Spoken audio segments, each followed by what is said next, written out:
We asked a representative sample of black voters very basic things about their civil rights history.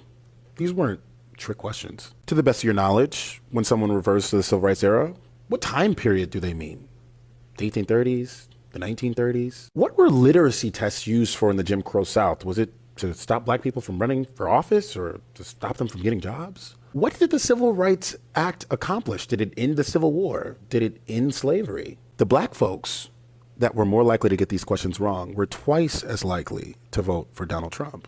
That's why they're thinking about erasing your history in the middle of a Monday afternoon. The less you know about it, the less your kids know about it, the more likely your ignorance can fuel their candidacy. Now, that right there is exactly why we're doing this. This is Black and Briefed. Our history is on the ballot.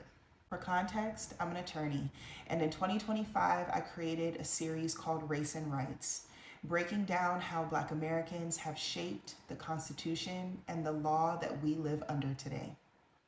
This series builds on that work, connecting Black legal history to the policies and power structures shaping our lives right now.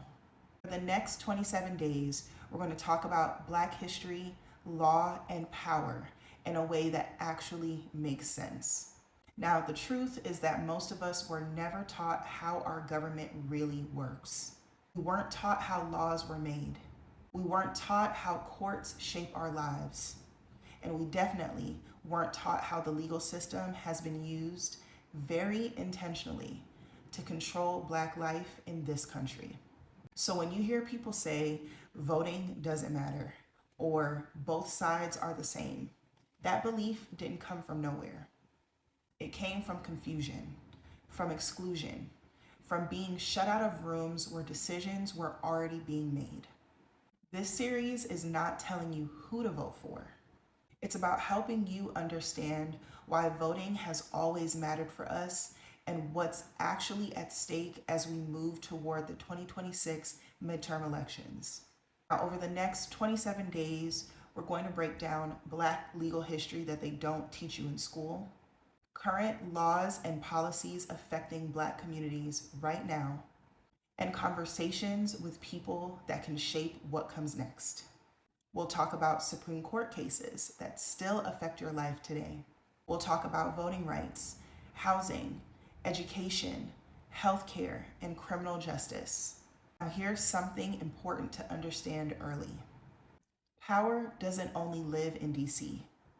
Many of the decisions that affect your daily life happen at the state and local level, often quietly and often without much attention. And when people don't understand how these systems work, it becomes easier to take rights away without resistance. This series exists to educate, to preserve our history, and to push back against misinformation, especially the kind that thrives on confusion and silence.